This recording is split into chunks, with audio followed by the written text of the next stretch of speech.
dia. Bom dia.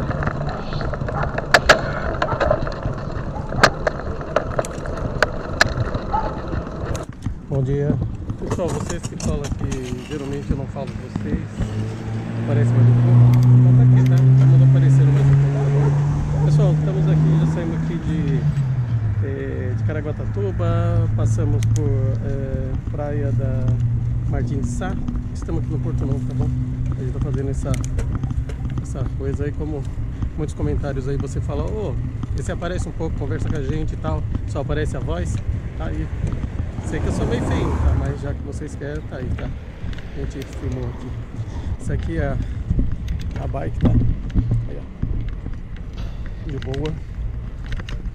Os equipamentos parece que não, mas dá um trabalho danado, ó. Tem câmera no capacete, tem câmera aqui pra me ver, tá?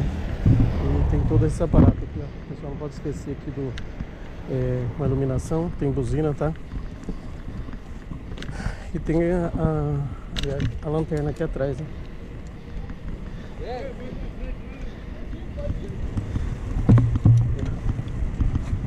Indicando para onde você vai. Tá bom, pessoal? Então é isso aí. Vem comigo, vamos terminar o pedal.